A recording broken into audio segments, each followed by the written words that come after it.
Hello, मैं Derrick Walker Oxford Bible church का pastor हूं और हम खुदा की हैकलों पर खसूसी पैगामात की सीरीज का आगाज कर रहे हैं। और ये बाइबल के मरकजी मुकाशफात में से एक है, क्योंकि ये सब खुदा के इंसान के साथ रहने के बारे में है। और हमने देखा कि आसमानी हैकल है जो आसमान में एक पहाड़ की मानिंद है, आसमानी पहाड़ी हैकल। और आसमानी हैकल की तस्वीर पर तमाम मुख्तलिफ ज़मीनी हैकलों को बनाया गया, जिन पर हमने गौर किया और हमने देखा कि दरअसल अदन खुदा की पहली ज़मीनी हैकल थी। और अदन की मुकद्दस सरजमीन से, जिसमें ऊंचा पहाड़ और उससे बहते हुए दरिया थे, खुदा ने मंसूबा बनाया कि अपनी बादशाही को अदन से पूरी ज़मीन पर फैलाए। जब इंसान बढ़ेंगे और खुदा ये अपने ईमानदारों के जरिए करेगा, अपने फरमाबरदार लोगों के जरिए जो उसके नायब हुक्मरान के तौर पर काम करेंगे। लेकिन जब ये गुनाह के बायस बर्बाद हो गया, खुदा ने फिर भी अपने मकसद को पूरा करने का मंसूबा बनाया। अपने दूसरे आदम यस्सु मसीह के जरिए पूरी दुनिया को अपनी हुक्मरानी के तहत फरदौस की हालत में ले आए। और दूसरे अल्फाज में खुदा जमीन पर वही हासिल करेगा जो उसने असल में अदन में करने का मंसूबा बनाया था, और वो ये मसीह की 1000 साला हुक्मरानी के दौरान करेगा। लिहाजा आज हम खास तौर पर 1000 साला हैकल पर गौर करेंगे। जैसे आदम और हवा को खुदा के तहत अपनी हुक्मरानी पूरी दुनिया में कायम करनी थी, वैसे ही दूसरा आदम अपनी दुल्हन यानी कलीसिया की मदद से हम इसके साथ हुकूमत करेंगे। उसकी बादशाही को पूरी जमीन पर 1000 साल तक कायम करेंगे। और ये उस वक्त पूरा होगा जब वो आसमान से कुदरत और जलाल के साथ वापस आएगा और अपनी बादशाही कायम करेगा, जैसे एक पहाड़ के तौर पर बयान किया गया है जो सारी जमीन को भर देता है। ये दानियल 2 की रोया में है। इस रोया में एक पत्थर जो मसीह की तस्वीर है, आसमान से गिरा और दुनिया की तमाम बादशाहतों को तबाह कर दिया। लिखा है, एक पत्थर हाथ लगाए बगैर ही काटा गया और उस मूरत के पांव पर जो लोहे और मिट्टी के थे लगा और उनको टुकड़े टुकड़े कर दिया। और उस रोया की ताबीर में दानियल कहते हैं कि खुदा एक सल्तनत बर्पा करेगा जो अबद नीस्त ना होगी, और उसकी हुकूमत किसी दूसरी कौम के हवाले ना की जाएगी, बल्कि वो इन तमाम मुमलिकतों को टुकड़े टुकड़े और नीस्त करेगी, और वो ही अबद तक कायम रहेगी। जैसा कि आपने देखा कि वो पत्थर हाथ लगाए बगैर ही पहाड़ से काटा गया, तो गौर करें कि ये पत्थर एक पहाड़ से आता है और एक पहाड़ पैदा करता है। ये आसमानी पहाड़ से आता है और जमीन पर बादशाही का पहाड़ पैदा करता है। लिखा है, आसमान में बादशाही का पहाड़, जिससे ये पत्थर यानी मसीह आता है, ताकि इस दुनिया की तमाम बादशाहतों को तबाह करे और फिर जमीन पर खुदा की बादशाही का पहाड़ कायम करे। आसमान में बादशाही के पहाड़ की सूरत पर हमने देखा है कि खुदा की बादशाही आसमान में पहाड़ की शक्ल में है। कोहे सयून, आसमानी यरूशलेम, ये इतना ही ऊंचा है जितना चौड़ा और लंबा है, और उसकी चोटी से एक दरिया बह रहा है। और हमने देखा है कि जैसे आसमान है वैसे ही अदन के साथ भी था, और हम देखेंगे कि ये 1000 साला हैकल के साथ भी ऐसा ही होगा। ये रूहानी पहाड़ जमीन पर दानियल 2 में एक जिस्मानी सूरत में जाहिर होगा, क्योंकि खुदावंद अपनी दूसरी आमद पर इसराइल की सरजमीन को दोबारा तरतीब देगा। और दर हकीकत मैं यकीन रखता हूं कि इसराइल की सरजमीन असल अदन की सरजमीन के मुताबिक है, जो जमीन के मरकज में थी, और खुदा इसराइल की सरजमीन को वैसा ही बनाएगा जैसा अदन था, जिसके मरकज में एक बड़ा ऊंचा पहाड़ होगा जो पूरी जमीन के लिए पाकीज़गी और इबादत का मरकज होगा। 1000 साला हैकल की चोटी पर मुकद्दस तरीन मकाम में मसीह का तख्त होगा, और ये उसकी आलमी हुकूमत का मरकज होगा। उसका जलाल उसके तख्त से निकलकर पूरे पहाड़ और पूरी इसराइल की सरजमीन को ढांप लेगा। वो सब कौमें इसराइल आएंगी ताकि बादशाह को उसके मुकद्दस पहाड़ पर सजदा करें और उसके जलाल को देखें और महसूस करें। और यही वो बात है जो पुराने अहदनामे के नबी हमें बताते हैं। मिसाल के तौर पर मीका 4 और यसाया 2 बाब में कहा गया है, अब आखिरी दिनों में यानी 1000 साला दौर में खुदावंद के घर का पहाड़ यानी हैकल एक पहाड़ पर होगी, और ये पहाड़ों की चोटी पर कायम की जाएगी। सबसे ऊंचा पहाड़ और ये टीलों से बुलंद होगा, और सब लोग उसकी तरफ आएंगे, बल्कि बहुत सी उम्मतें आएंगी और कहेंगी, आओ खुदावंद के पहाड़ पर चढ़ें, यानी याकूब के खुदा के घर में दाखिल हों, और वो अपनी राहें हमको बताएगा और हम उसके रास्तों पर चलेंगे, क्योंकि शरीयत सयून से और खुदावंद का कलाम यरूशलेम से सादर होगा। तो हैकल उस पहाड़ की चोटी पर है और वहीं मसीह खुदावंद रहता है और अपने तख्त पर बैठेगा, और खुदा की शरीयत मसीह के तख्त से निकलेगी। फिर आगे कहा गया है कि वो कौमों के दरमियान अदालत करेगा और बहुत सी उम्मतों को डांटेगा, यानी वो दुनिया, लोगों और कौमों की अदालत करेगा और उस पहाड़ी तख्त से जो इन पर हुकूमत करेगा। और कहा गया है वो अपनी तलवारों को तोड़कर फालें और अपने भालों को हंसवे बना डालेंगे, और कौम कौम पर तलवार ना चलाएगी और वो फिर भी जंग करना ना सीखेंगे। यानी ये एक आलमी हुकूमत होगी, एक आलमी बादशाही जो यस्सु के तहत से तमाम कौमों पर होगी।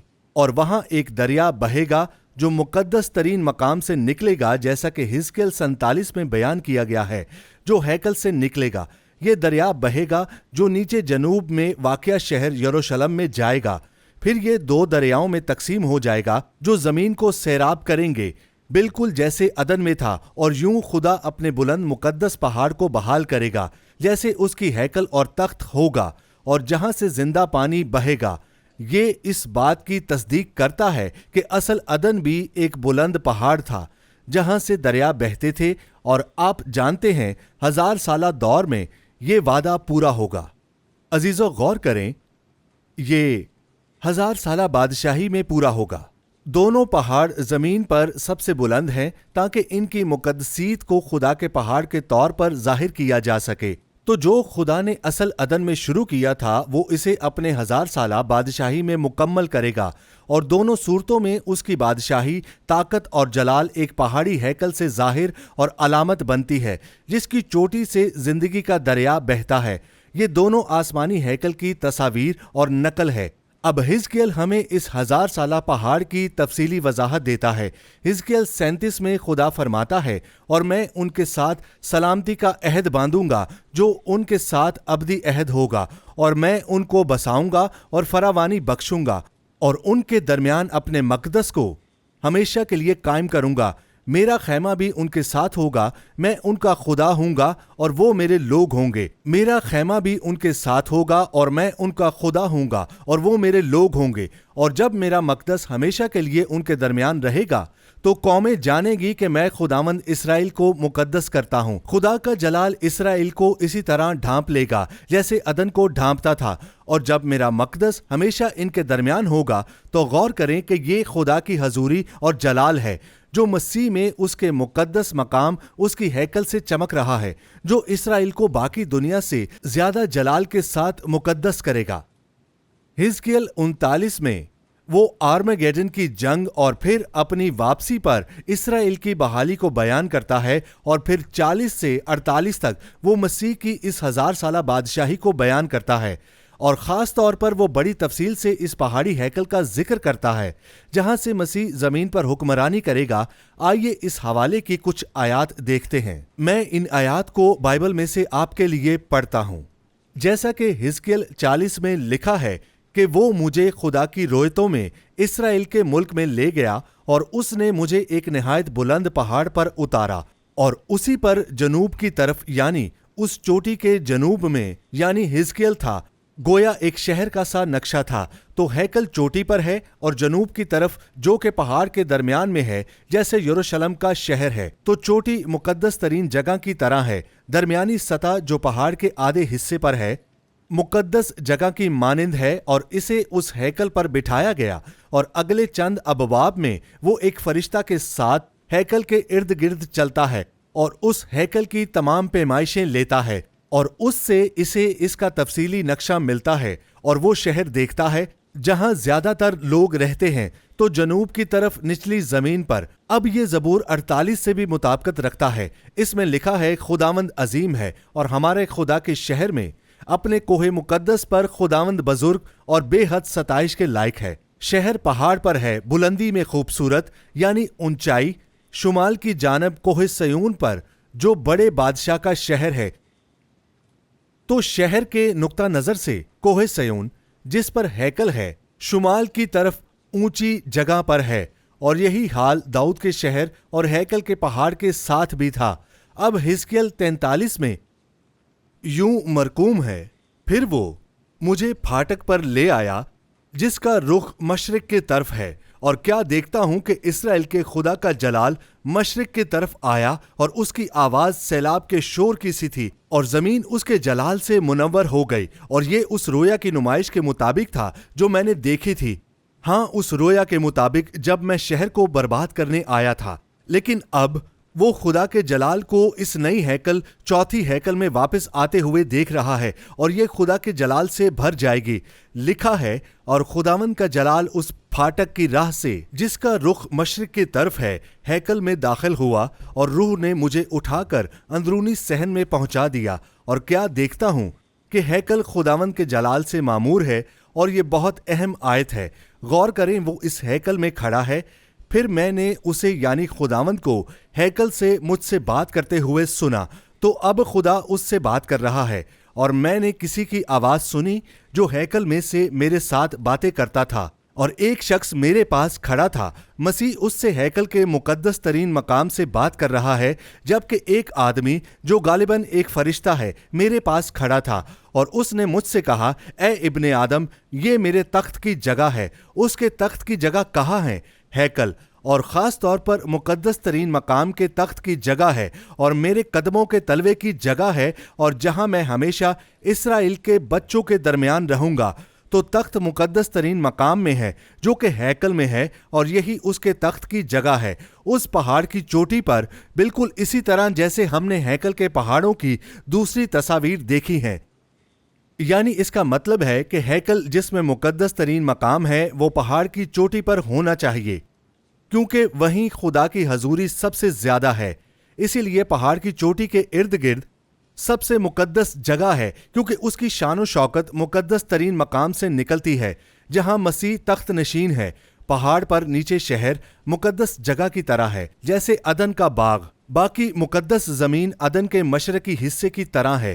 بیرونی صحن، باقی زمین گویا اس خاص علاقے کے باہر ہے، تو شان و شوکت پورے اسرائیل کی زمین کو ڈھانپ لے گی، لیکن شان و شوکت پہاڑ کی چوٹی پر سب سے زیادہ ہوگی، مطلب کوہ سیون پر۔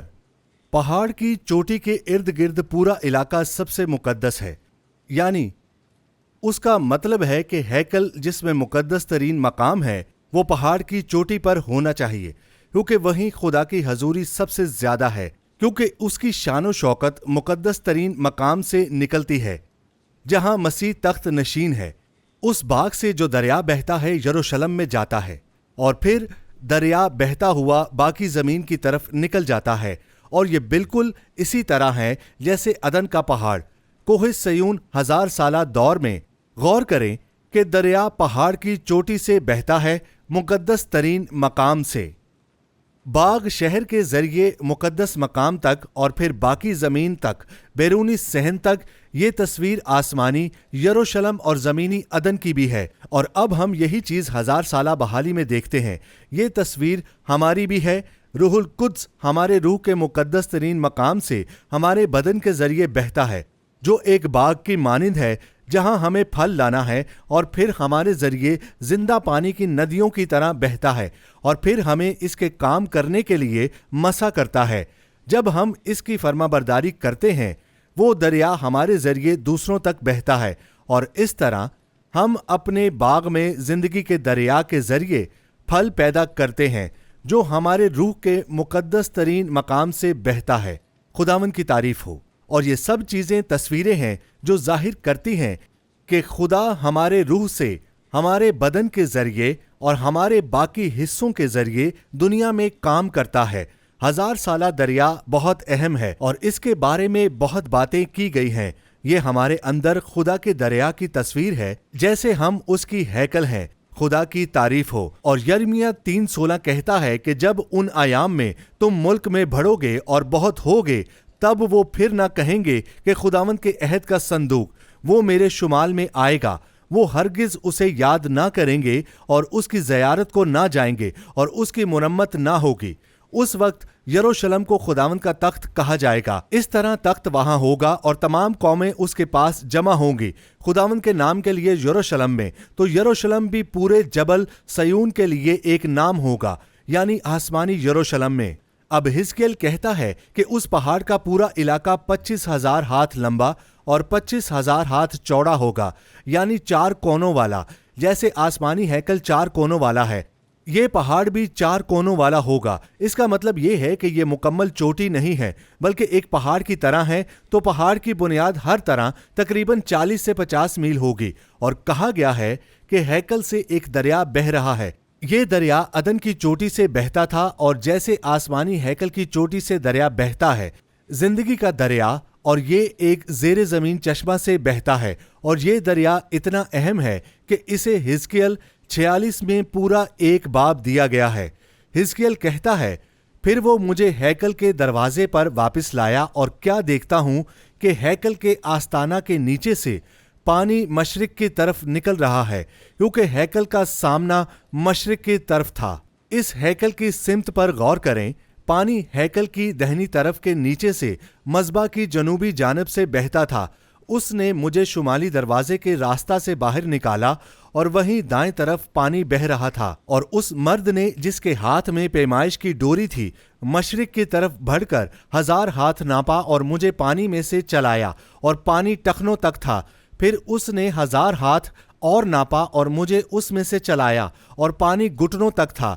फिर उसने 1000 और नापा और मुझे उसमें से चलाया, और पानी कमर तक था। फिर उसने 1000 और नापा, और वो ऐसा दरिया था कि मैं उसे अबूर नहीं कर सकता था, क्योंकि पानी चढ़कर तैरने के दर्जे को पहुंच गया, और ऐसा दरिया बन गया जिसको अबूर करना मुमकिन ना था। और फिर वो कहता था कि ये एक ताकतवर दरिया है जो हैकल से बह रहा है। और जब वो वापस आया तो क्या देखता हूँ कि दरिया के किनारे दोनों तरफ बहुत से दरख्त हैं। तब उसने मुझे फरमाया कि ये पानी मशरकी इलाके की तरफ बहता है, और ये दरअसल उन 2 दरियाओं में से एक है जो मशरकी इलाके की तरफ मैदान में से होकर समंदर में जा मिलता है, और समंदर में मिलते ही उसके पानी को शीरीं कर देगा। और यूं होगा कि जहां कहीं ये दरिया पहुंचेगा, हर एक चलने फिरने वाला जानदार जिंदा रहेगा, और मछलियों की बड़ी कसरत होगी, क्योंकि ये पानी वहां पहुंचा और वो शीरीं हो गया। बस जहां कहीं ये दरिया पहुंचेगा, जिंदगी बख्शेगा, क्योंकि ये वो लोग हैं जो निजात पा रहे हैं, क्योंकि ये पानी वहां जाता है और वो शिफा पाएंगे। और जहां कहीं भी दरिया जाएगा, सब कुछ जिंदा हो जाएगा। लेकिन ये खुदा के हैकल के तौर पर हम में से बहने वाले रूहानी दरिया की भी तस्वीर है। और ये माही गिरों का जिक्र करता है जो समंदर में मछलियां पकड़ेंगे और बड़ी मिकदार में मछलियां हासिल करेंगे। और कहा गया है, और दरिया के करीब उसके दोनों किनारों पर हर किस्म के मेवादार दरख्त उगेंगे, जिनके पत्ते कभी ना मुरझाएंगे और जिनके मेवे कभी मौकूफ ना होंगे। वो हर महीने नए मेवे लाएंगे, क्योंकि उनका पानी मकदस में से जारी है, और उनके मेवे खाने के लिए और उनके पत्ते दवा के लिए होंगे। और ये वही तस्वीर है जो हमने आसमानी हैकल में देखी कि जिंदगी का दरिया बह रहा है, और जहां कहीं भी दरिया बहता है वहां जिंदगी का दरख्त भी है जो बेहतरीन फल देता है। इस पर गौर करें, वो हमें बेहतरीन फल देता है जिसे हम अपने ऊपर लागू करते हैं। हम जिंदा खुदा के हैकल हैं, और एक दरिया हमसे निकलकर हमारी रूह में उतरता है और फिर हमारे जिस्म से होता हुआ हमारी जिंदगियों में बहता है। दीगर हवाले भी इस 1000 साला दरिया के बारे में बात करते हैं। योएल 3 में जिक्र है कि सूरज और चांद तारीक हो जाएंगे और सितारों का चमकना बंद हो जाएगा, क्योंकि खुदावंद सयून से नारा मारेगा। यहूदा का शेर धाड़ रहा है जब वो आसमान से वापस आएगा। आसमान और जमीन कांपेंगे। और फिर लिखा है कि पस तुम जानोगे कि मैं खुदावंद तुम्हारा खुदा हूँ, जो सयून में अपने कोहे मुकद्दस पर रहता हूँ। पस जब यस्सु वापस आएगा तो खुदा अपनी हजूरी को सयून के अपने मुकद्दस पहाड़ पर कायम करेगा, और यरूशलेम मुकद्दस हो जाएगा। और लिखा है कि और उस रोज पहाड़ों पर से नई मैं और टीलों पर से दूध बहेगा।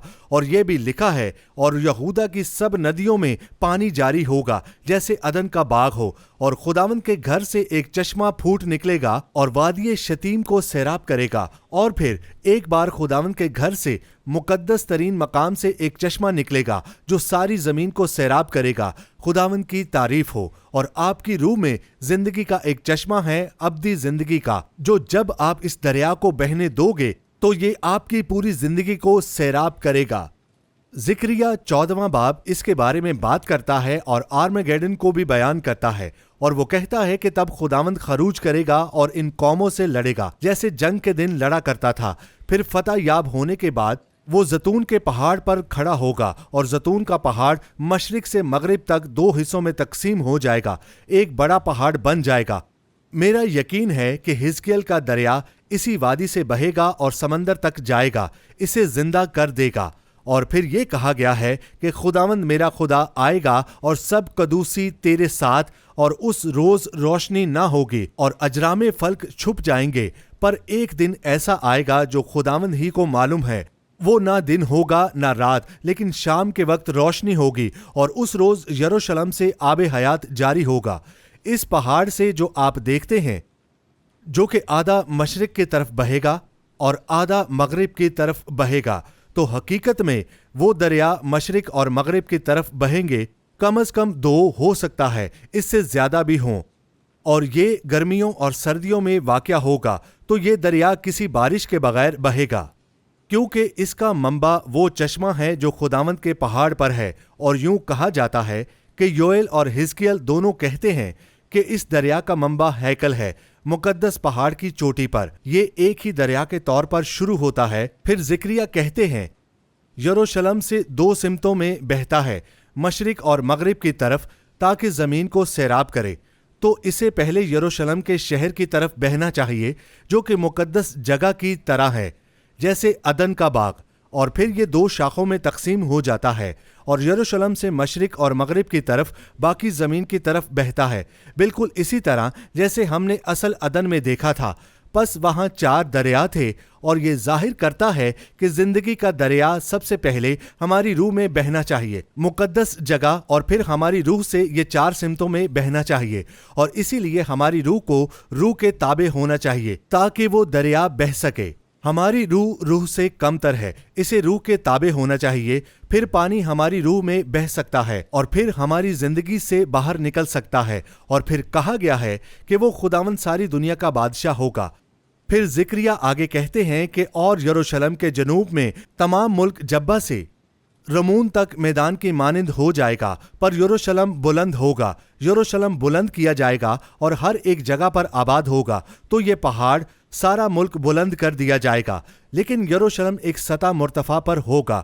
یہ کہتا ہے ایک میدان، اگر آپ چاہیں تو یہ پہاڑ کے آدھے راستے پر ہوگا، اور یہ کہتا ہے کہ اور لوگ اس میں سکونت کریں گے، اور یروشلم امن و امان سے آباد رہے گا۔ خداوند یروشلم سے تمام قوموں پر حکومت کرے گا، اور یہ کہتا ہے کہ وہ سب لوگ جو قوموں میں سے بچ جائیں گے جو آرمگیڈن میں یروشلم کے خلاف آئے تھے اور ہر سال آئیں گے تاکہ بادشاہ رب الافواج کی عبادت کریں اور خیموں کا تہوار منائیں، اسی لیے انہیں خداوند کے اس پہاڑ پر آنا ہوگا، کم از کم سال میں ایک بار خداوند کی عبادت کے لیے، بادشاہ کی عزت کے لیے۔ اور اس طرح سارا اسرائیل کا ملک مقدس زمین ہوگا جیسا کہ بحال شدہ عدن، اور وہ خداوند کے جلال سے ڈھک جائے گا، اور سب قومیں وہاں خداوند کے پاس آنے کے لیے راغب ہوں گی۔ یسایہ 60 میں لکھا ہے، اٹھو منور ہو کیونکہ تیرا انوار آ گیا اور خداوند کا جلال تجھ پر ظاہر ہوا۔ ہم اسے اپنے اوپر لاگو کرنا پسند کرتے ہیں، لیکن یہ لفظی طور پر 1000 سالہ دور میں پورا ہوگا، کیونکہ دیکھ تاریکی زمین پر چھا جائے گی اور تیرگی امتوں پر، لیکن خداوند تجھ پر تالے ہوگا اور اس کا جلال تجھ پر نمایاں ہوگا۔ یہ اسرائیل پر ہوگا جو ہیکل سے نکل کر چمکے گا، اور قومیں تیری روشنی کی طرف آئیں گی اور سلاطین تیرے تلو کی تجلی میں چلیں گی، اور یہ جلال خاص طور پر مقدس پہاڑ اور یروشلم پر بہت زیادہ ہوگا۔ زکریا 8 میں لکھا ہے کہ خداوند یوں فرماتا ہے کہ میں سیون میں واپس آیا ہوں، یسوع کا سیون میں واپس آنا، اور یروشلم میں سکونت کروں گا، اور یروشلم کا نام شہر صدق ہوگا۔ اور یہ یسایہ 4 میں ذکر کرتا ہے، تب خداوند کی طرف سے رویدگی خوبصورت و شاندار ہوگی، اور لکھا ہے کہ جب خداوند نے اسرائیل کو پاک کر دیا ہوگا۔ پھر لکھا ہے کہ تب خداوند پھر کوہ سیون کے ہر ایک مکان پر اور اس کی مجلس گاہوں پر دن کو بادل اور دھواں اور رات کو روشن شعلہ پیدا کرے گا۔ یہ ایک خدا کا جلال ہے جو یروشلم اور در حقیقت پورے پہاڑ کو ڈھانپے گا۔ غور کریں، پورے کوہ سیون کو۔ یہ خدا کا جلال ہے جو یروشلم اور در حقیقت پورے پہاڑ کو ڈھانپے گا۔ ایک خیمہ ہوگا جو دن کے وقت آرام گاہ اور پناہ کی جگہ ہوگا۔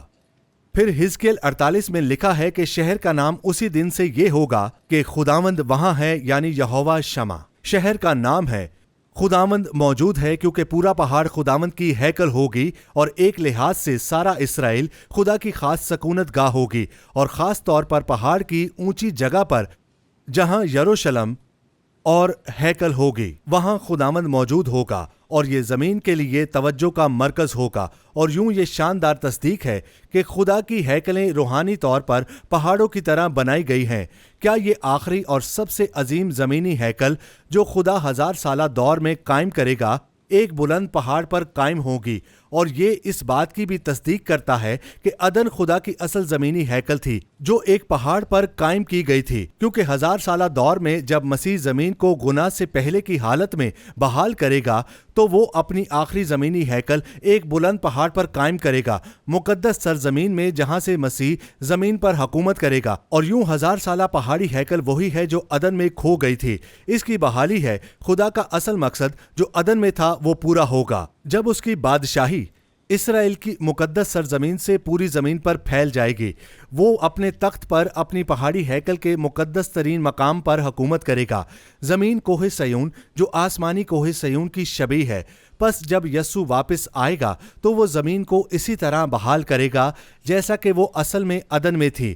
میں یقین رکھتا ہوں کہ اسرائیل کی مقدس سرزمین جو زمین کے مرکز میں ہے، دراصل وہی مقام ہے جہاں عدن تھا، اور یہ چوتھی ہیکل سب سے زیادہ جلال والی ہوگی۔ عدن کی ہیکل کی بحالی اور آسمانی ہیکل کی ایک شاندار تصویر۔ یہ خدا کا منصوبہ ہے پہلے جب ہم سب اس آسمانی ہیکل میں رہیں گے۔ خدا آپ کو برکت دے، آمین۔ ہمیں دیکھنے کے لیے شکریہ۔ آپ مزید تعلیمات آکسفورڈ بائبل چرچ اور روکو چینل پر حاصل کر سکتے ہیں، اور ڈیرک واکر کے یوٹیوب چینل پر بھی۔ اور آپ ہمارے ساتھ اتوار کی عبادت میں بھی شامل ہو سکتے ہیں، صبح 11 بجے اور شام 6 بجے۔ چینی اسکول، ہیڈنگٹن، آکسفورڈ، OX3 7QH۔ آپ CDs، DVDs، کتابیں اور دوسری چیزیں آن لائن آرڈر کر سکتے ہیں۔ www.oxfordbiblechurch.co.uk اور کال بھی کر سکتے ہیں 018655 Shekinah Bible Ministries were founded by Dr. Tahira Salim and Reverend Dr. Asher Salim on 27th October 1998.